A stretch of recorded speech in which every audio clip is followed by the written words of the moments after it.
Good morning, everyone. Happy Father's Day. Yes. Happy Lord's Day. If you have your Bibles, I want to invite you to open with me to Exodus chapter 20. Exodus chapter 20. If you're unfamiliar with the Bible, that's the second book of the Bible, and we're literally halfway through it. So there's 40 chapters in this book, and we're on chapter 20, beginning our study of the Ten Commandments. If you don't know this, or you can't tell, I have a real passion for the book of Exodus, a real passion actually for the law, because I was so confused by it for so long. Do we obey it? Do we not obey it? Is it part of something that we're supposed to do as Christians, or are we not supposed to do as Christians? And over the past, 15 years of studying the Old Testament and studying the law in particular, the Lord has just opened my eyes to see that the law is fascinating beyond anything I could have ever expected. And there's so much to it, and there's a lot of wisdom in it to be gleaned by us as Christians, even though it was written for Israel and not necessarily for the New Covenant church. And so last week we began examining this concept of the law. I'm going to put that in air quotes, or what the Hebrew Bible calls the Torah, right? And from the standpoint of the Bible itself, what does the Bible say about the law? As opposed really to our modern conceptions. Because when we think of law, we think of legal codes, we think of judges, we think of courtrooms, we think of lawyers. And so we need to shift our focus. And if you weren't here last week, or even if you were, here are the three highlights that I would say we would want to take from that sermon. First, the law, biblical law, Torah, is more than rules. It's far more than rules. It is the guidance and instruction that a father gives to his child along the path of life. And so the law was God's fatherly way of instructing Israel in the knowledge of who they are, what their identity was, what their purpose in living as a nation was. And really, and I love the way that Pastor Nathan always says this, the way to run the family business. And the family business being that they were God's treasured possession, who were to be a kingdom of priests and a holy nation, showing the world who God was. So that's point one. Torah is more than rules. It's guidance and instruction. It's fatherly wisdom given to his children. Secondly, the law, when we say, and when I say it this way, I mean in this very strict sense of the legal code that we see here in Exodus 20, 21, 22, and 23. The legal codes came after God saved Israel. This is so important. It's critical to understanding the law, because what it tells us is that when God saved Israel first and then gave them the law, it teaches us that we don't need the law to be saved. The law and law keeping is powerless to save any believer of any age, because law was never intended to save. It doesn't have the ability because it was never meant to do it. It can't do what it was never meant to do. Salvation has always been by grace alone, through faith alone, in God's promised deliverance alone. And we know this because the first promise comes in Genesis 3:15, when God judges the serpent in front of the man and the woman, saying, "Because you led my people astray, cursed are you above all the beasts of the field." And guess what? One day, a son of this woman, a human, is going to come, and he's going to crush your head. He's going to put an end to all the misery and tragedy and rebellion that you stirred up in my people, and he's going to make things right. That has always been the promise of salvation. How that's going to happen, where that man is going to come from, who he's going to be, is really the rest of the Old Testament what is developing that.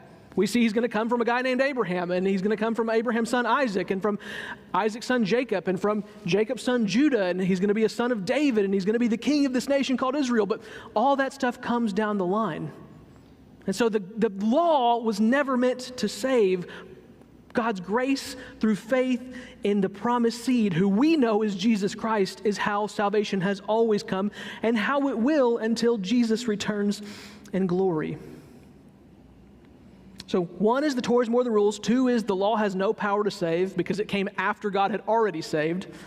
And three, this is just summarizing last week, there is only one great and supreme law that God has. And he summarizes it, Jesus summarizes it this way in Matthew chapter 22. He says, the great law is this: love the Lord your God with all your heart, soul, mind, and strength. In other words, love and be devoted to him exclusively. And if you do that, as a corollary to that, the second is just like it. He said, love your neighbor as yourself, because if you love God, you will love his images. And guess who his images are? You, and you, and you, and you, and you, and you, and you, and you. Anyone who is a human being, no matter what their capability is, by the way, this is part of the reason we're a pro-life people, is because we think that the image of God is put into every person who is alive, from birth, from conception through birth, and any time in between, right? We stand for life because God said, love your neighbor, love my images as yourself. So why did the 10 Commandments come? Why did the 613 case laws come? Because what God wants to do is go, I know how thick my people are. I know how thick human beings are. For me to just say, love the Lord your God with all your heart, soul, mind, and strength, and love your neighbor as yourself. Well, how do I do that? Well, let me give you 10 principles to follow.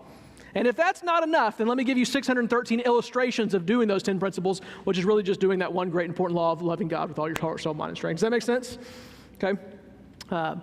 This is why in the New Testament, though the New Testament authors reference some of the lesser laws, they typically just say, follow the law of Christ. If you love your neighbor, if you love God, you fulfilled the law. Because that's what it is. It's just devotion. And we should be figuring that out. And guess what? The Spirit of God teaches us how to do that, right? So these are the highlights. Torah is more than rules. Law can't save because it was never meant to save. And there's really only one law, and it's fleshed out in the 10 Commandments and the 613 case laws. You with me so far?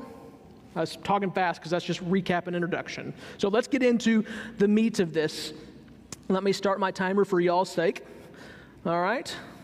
I got my introduction in. So this week we're going to start diving into the 10 Commandments, and we're going to look at some of the first couple of these. Hopefully we'll get through the first 3 of these. But let me invite you, if you found your place, to Exodus chapter 20.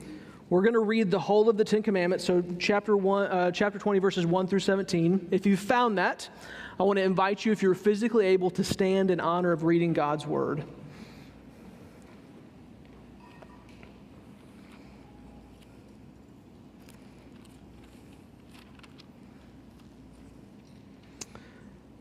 As we who preach from this pulpit remind you every week, the grass withers and the flower fades, but the word of our God, what is recorded in this Bible, Genesis through Revelation, it stands forever. Exodus chapter 20, verses 1 through 17 say, and God spoke all these words, saying, I am Yahweh your God, who brought you out of the land of Egypt, out of the house of slavery. You shall have no other gods before me. You shall not make for yourself a carved image or any likeness of anything that is in heaven above, or that is in the earth beneath, or that is in the water under the earth. You shall not bow down to them or serve them, for I, Yahweh your God, am a jealous God, visiting the iniquity of the fathers on the children to the 3rd and 4th generation of those who hate me, but showing steadfast love to thousands of those who love me and keep my commandments. You shall not take the name of Yahweh your God in vain, for Yahweh will not hold him guiltless who takes his name in vain. Remember the Sabbath day to keep it holy. 6 days you shall labor and do all your work, but the 7th day is a Sabbath to Yahweh your God. On it you shall not do any work, you or your son or your daughter, your male servant or your female servant, or your livestock, or the sojourner who is within your gates. For in 6 days Yahweh made the heaven and earth, the sea, and all that is in them, and rested on the 7th day. Therefore Yahweh blessed the Sabbath day and made it holy. Honor your father and mother, that your days may be long in the land that Yahweh your God is giving you. You shall not murder. You shall not commit adultery. You shall not steal. You shall not bear false witness against your neighbor. You shall not covet your neighbor's house. You shall not covet your neighbor's wife, or his male servant, or his female servant, or his ox, or his donkey, or anything that is your neighbor's. And we'll read the next part next week. So join me in prayer. Father, thank you for your word. Thank you for these 10 words that encompass the very heart of the wisdom of God. That in them we can look and we can see your righteous character revealed. In them we can look as a mirror and see how far short we fall. And through them we can see beyond to the purpose for these, which is Jesus. For all things points to him and are from him and for his glory. And so as we study these things, would you just give us eyes to see and ears to hear, Lord, how much you love us and how good you have been to us through the giving of your law. We pray these things for Jesus' sake. Amen. You may be seated. So here's a little known fact. Nowhere in the Old Testament are the Ten Commandments referred to as the Ten Commandments, at least as far as the original languages of Hebrew and Greek go. And Moses is actually going to label them, and verse 1 catches it, right? So what does he call these when he says, and God spoke to them all the commandments, statutes, rules, regulations? What does Moses call them in verse 1? And God spoke all these words, saying. The Old Testament, in both its Hebrew original and in the Greek translation that was made about 200 years prior to Jesus, consistently refer to these 10 things as the 10 words. You might have heard the 10 Commandments called the Decalogue if you've been around the church long enough. And this is the Greek phrase that is used for this, from the deca, the word for 10, and then loge, or from where we get logos, word. These are the 10 words of God. Now, of course, about 2,000 years of language development and translations, English translators are going to consistently render this in your Old Testaments, the 10 Commandments, because when they say that, we know exactly what they're talking about. We know they're talking about what is listed in Exodus 20 and Deuteronomy chapter 5. But the difference isn't entirely academic. A commandment, I think, connotes or in us inspires this idea that we have to be compliant to it. It's a regulation, it's a rule. But when we approach these as the 10 words, a word invites understanding, a word invites consideration, a word invites reflection. God isn't primarily issuing Israel or us a code of conduct through these 10 statements. He's describing his own character and what life would look like if we ordered our lives around his good character. And so why do I bring this up? Why we can call these the 10 Commandments all day long, and that's perfectly fine. In fact, we probably should as a normal course, because everybody will know what we're talking about. But I think when it comes to reading and interpreting these, we need to really consider that these are not commandments, these are statements. We need to stop reading them as rules of do's and don'ts and begin to hear them as these summary principles of the good and beautiful life that God wants for his people. Do you remember, if you were here last week, what I said about Psalm 119? It's this 176 verse poem that's made in an acrostic form. Each letter of the Hebrew alphabet is used to start another paragraph, another sentence. And what it really is this gushing, deep, abiding love that the psalmist has for the law. And we know this is silly because we talked about this, like, who gushes on about the federal code? Who gets their neighborhood HOA rule policy manual and goes, oh, blessed be God for giving me all these rules that I have to have another tree in my yard, right? Or my bushes can't be at this height, or my grass is getting too tall, or whatever it might be, right? If I lived in a neighborhood with an HOA, I would be out of luck because my yard's a mess, yes? But who does that? Who gets that and goes, oh, how beautiful are these words. Oh, I delight to look at them. I delight to study them. No one does this. But the psalmist does it, and he does it about the 10 Commandments. He rejoices in them and prays that he would know them more and understand them better and live them out with delight. And when we ask the question, why? It's got to be the fact that he did not see them simply as rules to be followed, but as statements of God's wisdom on how to live the good and beautiful life. But you might be saying to yourself, I hear what Pastor Josh is saying, but those do look like 10 do's and don'ts. I mean, it says do this or don't do that. And I would say to yourself, you're not wrong. But these 10 statements are written in the most efficient and effective way to communicate what is a whole world of truth in a very concise, compact form. Now, I want to quote at length from a biblical scholar named Walt Kaiser, because when I read this paragraph of his book, The Promised Plan of God, it just like my mind went, right? And not only for the Old Testament, but even for the Sermon on the Mount, when Jesus begins to teach his disciples about following the law, you've heard it said this, but I tell you this, I was like, oh, how did I miss that for so long? Just like the Pharisees did. But listen to this, let me quote this, and it's a fairly long quote, but follow along with me. Dr. Kaiser says this: the form of the moral law, as found mainly in the Ten Commandments, was overwhelmingly negative. However, this had nothing to do with either the tone or the aim of the law. It was simply easier to express a believer's restrictions in much fewer words, for his or her freedom was so vast that it would take volumes to describe what one could do. Isn't that neat to think about? What did God say in the garden? All the trees are yours, but one, right? Unlimited permission, one prohibition, yeah? He goes on to say, it would make no difference if the law were stated negatively or positively. Furthermore, when an evil was prohibited, as for example murder, the law was not fulfilled when people merely abstained from violently snatching away the lives of their fellow humans. It was only kept when men and women did all that was in their power to aid their neighbors' lives. Human life was viewed as valuable since humanity was made in the image of God, and thus life was based on the character of God. Therefore, human life must be both preserved and enhanced.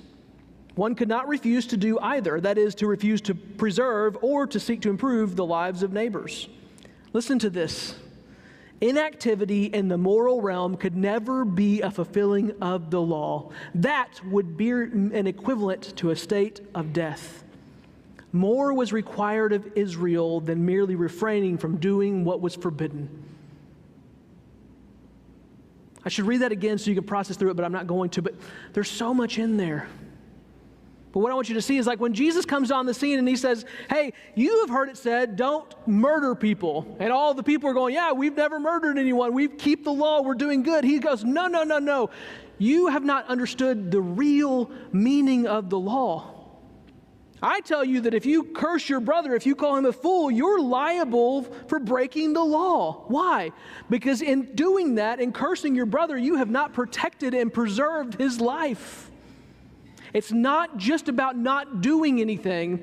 It's about the other side of it. It's about also doing everything positively to protect and preserve life. Does that make sense? So every one of the Ten Commandments, there is a world, literally a world to explore on the other side of the don't, right? And we, as the modern church especially, we have not done a good job of this. And we're not the only ones guilty of it, because the Pharisees missed it. The people of God missed it when Jesus came, right? They were thinking he was teaching something new, and he's like, no, you guys have missed the point. Read the case laws. Go into the actual, all you lawyers called scribes, go read the case laws and see how they relate, and you'll see that it's not just about inactivity. It's about doing everything in our power to do the opposite of what the law says don't do. So these are not just prohibitions. Please, church, don't read them as prohibitions.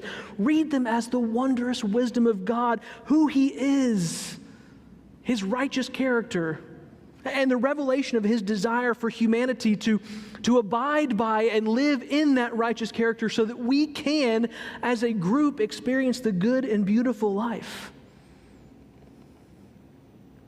And let me just, for one more moment, let me belabor this point about living the law and the good and beautiful life.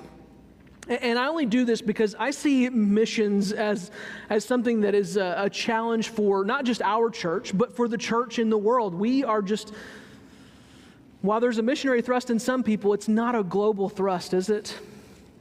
And I want to show you how the law actually is a challenge to us to live out mission. Deuteronomy chapter 4, Moses is giving his farewell sermon, if you will, to Israel, to that second generation that's about to go into the land. And this is what he tells them: do the law, and this is the result. This is fascinating. Keep the law by faith, right? Not to justify. You remember, never save, but keep the law, and this is what will happen. Deuteronomy 4 verse 6 says, keep them, the law, and do them, for that will be your wisdom and your understanding in the sight of the peoples, who, when they hear these statutes, will say, surely this great nation is a wise and understanding people. For what great nation is there that has a God so near to it as Yahweh our God is to us whenever we call upon him? And what great nation is there that has statutes and rules so righteous as all this law that I set before you today? What's the psalmist saying? Or what's Moses saying? That the law, abiding by the law, not because it saves, but because it shows God's glory, was Israel's witness strategy. They didn't need tracts, they didn't need programs, just people whose lives were so ordered by God's wisdom that those around them would see and not be able to explain anything except for God must be near to those people. Church, I just want to challenge you, we don't have to abide necessarily by the Ten Commandments as there are on the stone. We have the Spirit of God in us who teaches us the law of Christ, which if we do, we'll fulfill all those 10. But can you imagine if we pursued holiness like Moses asked Israel to do? How would the world look at us? They would see and they would go, those people must have a God that is near to them because he hears them when they pray. They have something different. Their philosophy of life is unique, and they live differently because they suffer well, they thrive well, they do all things well. Why? Not because life's easy, but because they follow God's law. And here's a cool example of this just from yesterday. I don't know, yesterday we had our train and pray. We had a great turnout. We went out into the community and put VBS invitations out. But I'm gonna commend one of our members. She's sitting over there. She probably doesn't want this, but Miss Pat, right? We were walking up and down the street, and a young lady with her daughter were walking in their driveway, and Miss Pat was going over to give an invitation for VBS, and the lady goes, hey, I'm not part of that, I live far away, and she's like, okay, great, well, can I give you this invitation anyways? And then the grandmother gets out of the car and starts talking about some things that are going on in her life. Miss Pat goes, can I pray for you? And so I kept walking along with my dad. We were keep on going to put out invitations, and Miss Pat prayed. Well, later that day on Facebook, because we have a neighbor who lives in that community, this lady posted that God must be here because Miss Pat showed up at the right time and the right place to be able to pray for me. Right? She needed that. That's Deuteronomy 4. Miss Pat wasn't thinking about the Ten Commandments. She was thinking about loving her neighbor as herself, as she was loving God with all of her heart, soul, mind, and strength. And so she did something that for many of us is uncomfortable, but do you know what? Our community knows that God is near to us now, right? It's not complicated, church. We just have to do it. We just have to do it. So not only does the law teach us how to live the good and beautiful life, but the good and beautiful life is attractive to those out there. Take it for what it's worth, which is everything, but we'll keep going, right? So let's turn to the commandments now in the text. The unifying theme, I think, of these first 4 commandments, no gods before me, no idols, don't misuse the name of the Lord, and the Sabbath, can all be tied in the bow of love the Lord your God with all your heart, soul, mind, and strength. These first 4, they're focused on the vertical relationship that we have with God himself. And so let's explore the text. Verse 1 of chapter 20 is a very important statement because it tells us what's going on. It sets the context for us. And it says this, and God spoke all these words saying, and if you remember from Exodus 19 2 weeks ago, God is speaking not just to Moses, he's speaking to the whole nation of Israel. This is not Moses alone hearing the 10 words, the 10 commandments of Yahweh. It was the entire nation. In Deuteronomy chapter 4, among others, this point is brought up explicitly several times. Listen to Deuteronomy 4:12. Then the Lord spoke to you, Israel, out of the midst of the fire. You heard the sound of the words, but saw no form. There was only a voice. And he declared to you his covenant, which he commanded you to perform. That is the 10 commandments, 10 words, and he wrote them on 2 tablets of stone. So we need to remember that Israel heard the voice of God. Now it terrified them, and because of this situation, they told Moses, we don't want to experience that again, so you be our intermediary. But in this case, when the 10 Commandments were pronounced, God himself spoke to the whole nation. All the people heard it. Because this was a covenant that he was bringing everybody into. And so with that, these 10 Commandments are begun with a foundational statement. A base, really, that the whole house of the commandments is built on. And I've made this point several times, but it is such a vital point that I have to make it again. The foundation of the 10 Commandments, as we know them, is God's salvation of Israel. And interestingly enough, in the Jewish conception of the 10 words, because they have always seen the Hebrew word devar and known that it means words and not commandments, the first commandment for them is actually this first statement in verse 2, I am Yahweh your God who brought you out of the land of Egypt. Because they get that it's not just about do's and don'ts. They see that statement as the first and vital statement. And then they combine 3 through 6 as the second commandment. But look what it says. Exodus 22, I am Yahweh your God who brought you out of the land of Egypt, out of the house of slavery. It's the foundation, folks. It's the slab, and it's not sitting on Texas clay. It doesn't move, it doesn't break, it doesn't bend, it doesn't mess the structure up. Right? This is as rock solid and steady as it comes. God does not say to his people, listen to these words, obey them, and then I will rescue you, Israel. Of course not. What's he saying here? In summary, he's saying, I have already rescued you. Now, let me show you how to live as a rescued people. When we talk about obeying God, we must always, always, always remember that grace empowers obedience. The law has no power to save not only because it wasn't meant to, but because it requires grace to obey the law. To truly live the law out requires that God already be working in us and through us. And that means that he has to move first. He initiates, he takes the first step. For us as believers, our obedience is 100% fueled by the grace of the Spirit working in our hearts. It is God who works in us both to will and to work for his good pleasure. This is what Paul says in Philippians chapter 2. I want to stress this point. You do not have to be obedient to be saved. Did you know that?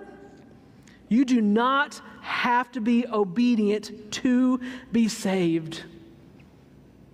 Too many people in our world have this belief that they must clean themselves up, that they must get right, that they must get good before Jesus will come and make his home with them, before he will dwell with them, before he will save them and accept them. But this is the lie of Satan.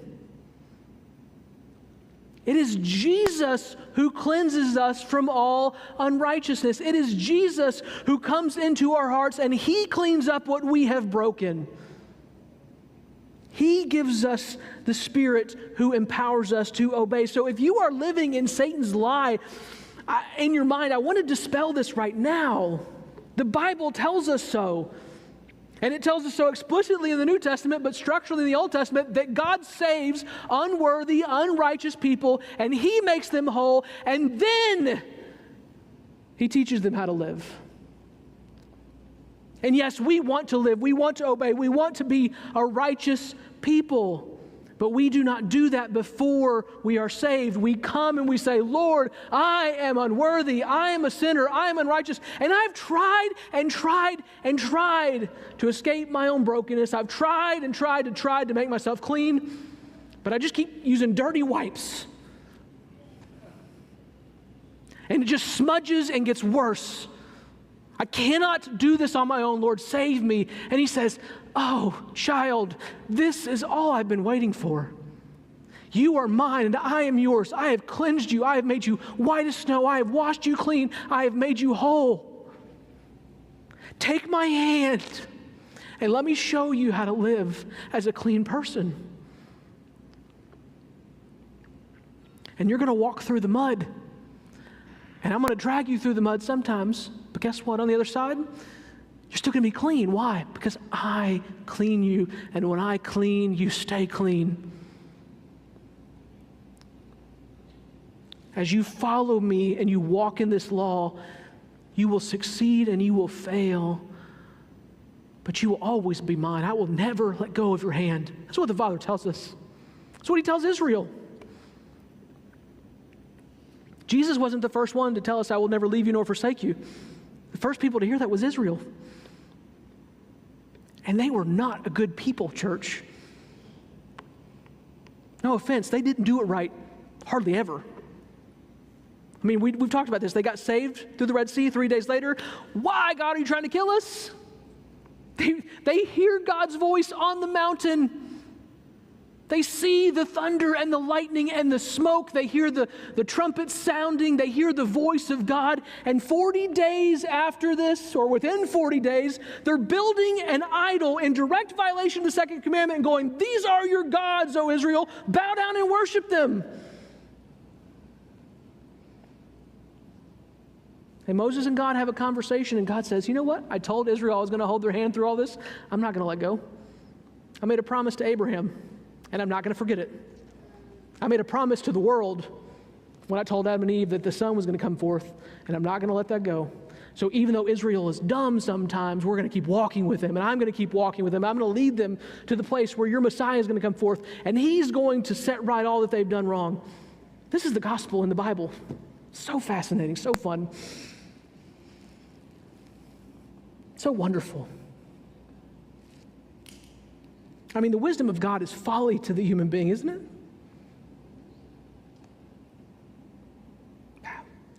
The first commandment.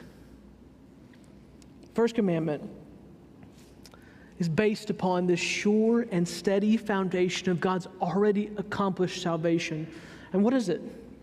Verse 3 tells us, you shall have no other gods before me. Now, don't let that phrasing before me trip you up, because God is not saying here, you can have other gods as long as they're not in the first spot, right?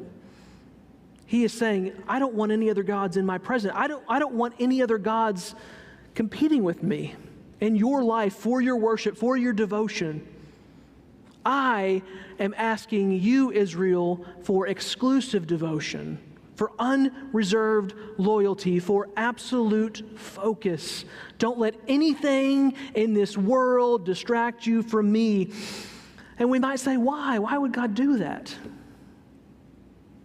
Because he is who he is. He is called Yahweh because he is the great I am. There is none like him.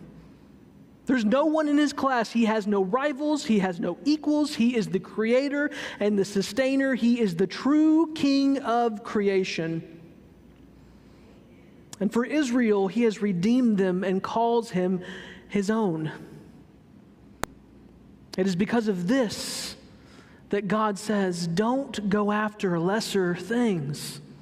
I mean, it's just common sense. We don't even need the law. If God is the greatest possible being and he has done all these things, why would you go after something lesser, something that can't provide, something that can't complete you, something that can't be sufficient for your needs? Like just common sense, right? The Spirit gives us common sense. It's sanctified thinking. Don't go after lesser things because they can't do anything for you.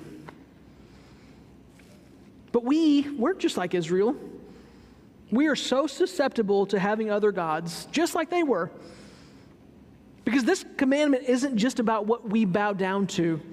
It's about what we trust. It's about who we give our devotion to.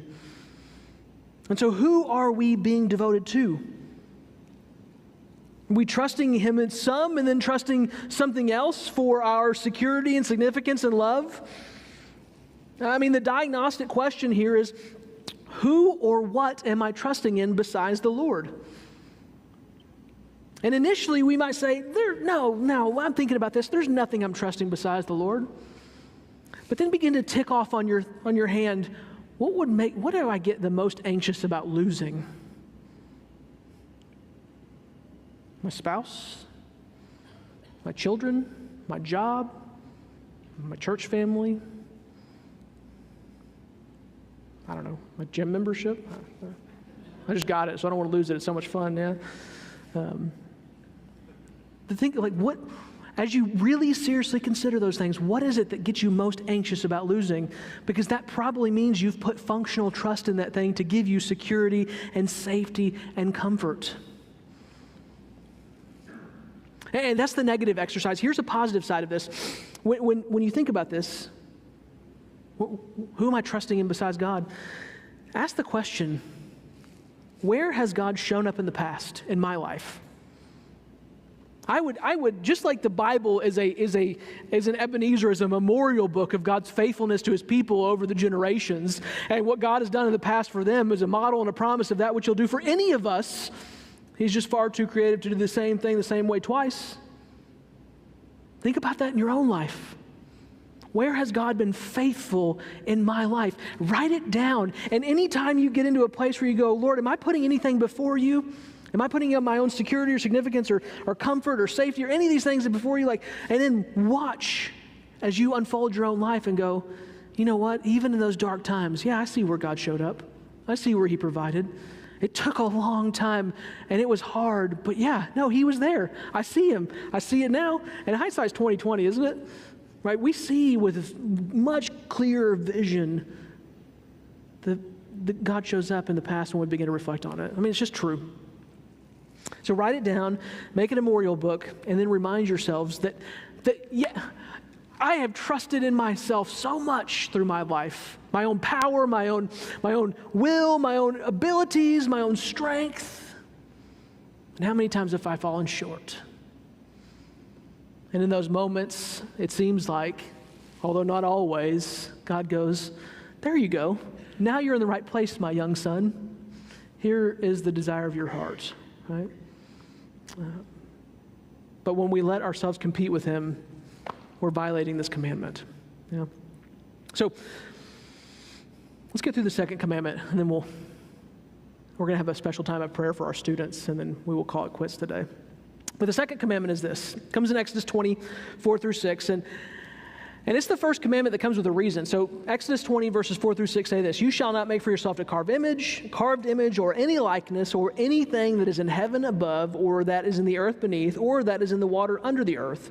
You shall not bow down to them or serve them, for Yahweh your God Yahweh your God, am a jealous God, visiting the iniquity of the fathers on the children to the third and fourth generation of those who hate me, but showing steadfast love to thousands of those who keep me and my who love me and keep my commandments. And so I think maybe the way we can put this is, if the first commandment is about giving the right God our exclusive devotion, the second commandment is about giving that right God the right worship. The rule is quite simple. Don't make anything that is supposed to be representative of God. And I think understanding this can be quite simple, because if we as human beings make something that represents God, inevitably that representation becomes God for us. And we can do a little thought experiment here, because we live in our world, we do. So we can approximate this with, what's your personal vision of Jesus? When I tell you to close your eyes and picture Jesus, what do you see? Now, because of the way that medieval art was made and contemporary art, Jesus tends to be what? A wimpy-looking white guy with blue eyes and blonde hair, right? I mean, that's just what art has portrayed him as, because that, for the medieval person, was the ideal man. And so they're showing like Jesus is the ideal man, but that's not how we see it in the 21st century.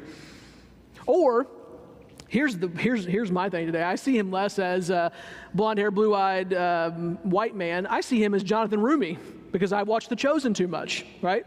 Anybody else? When you think of Jesus? Yeah, okay, right?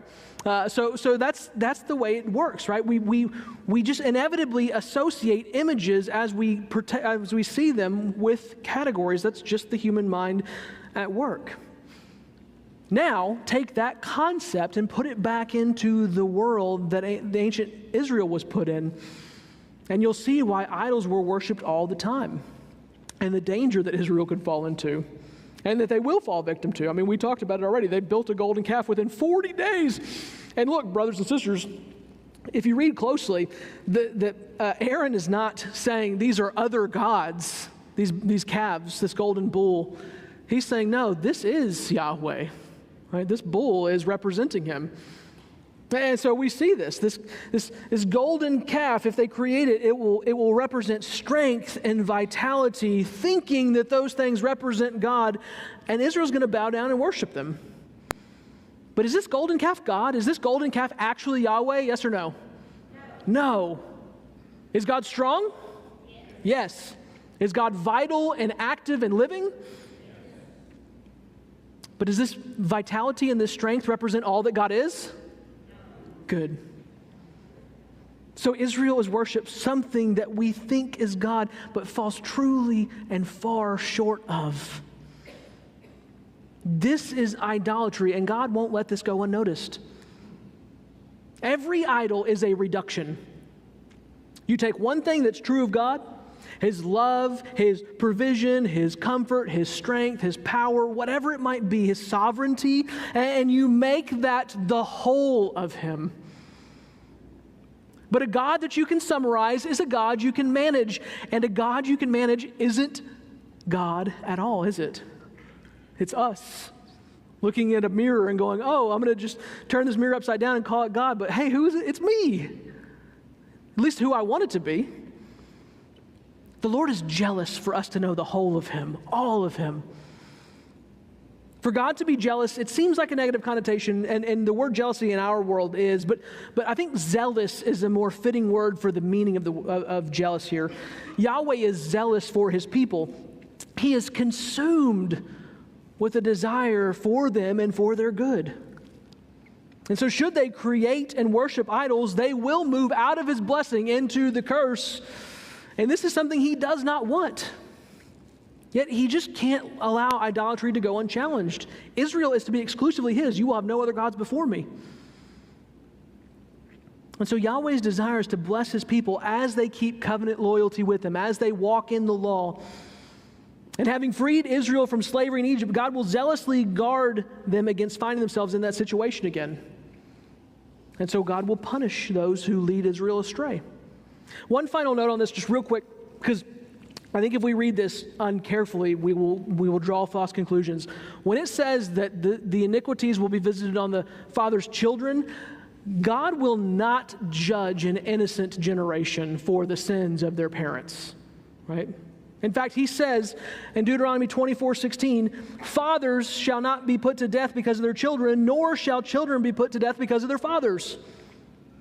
So how should we read this?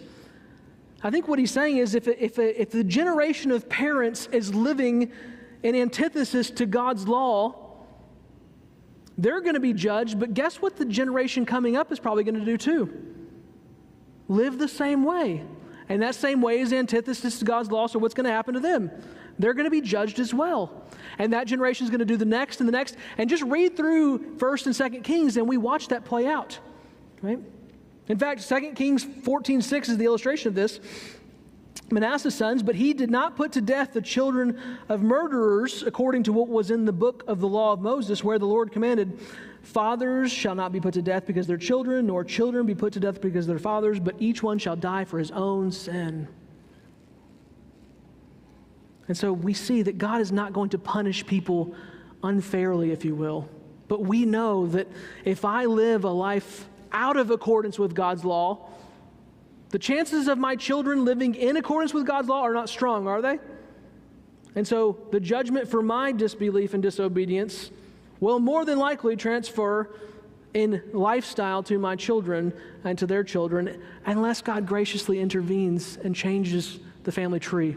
Yes? But on the opposite side of this, living for the Lord, passing that faith down, you have a generation that's blessed. And God says, that's what I want. I want generation after generation after generation to love me, and I will love them and will bless them. Do you see this? So just be careful. We don't want to hear that because my dad sinned, I'm going to suffer judgment for it. That is not true. The Bible explicitly tells us that's not true, right? It's just, we know common sense that if I live like that and I teach my kids to live like that, what are they going to do? They're probably going to live the same way. Or I teach them to obey. And God willing, the Spirit comes into their life through salvation, and they live in accordance with God's law as well. So, we will deal with the third and fourth commandments and maybe some of the fifth, sixth, seventh, and eighth next week. We'll have a lot of fun with this.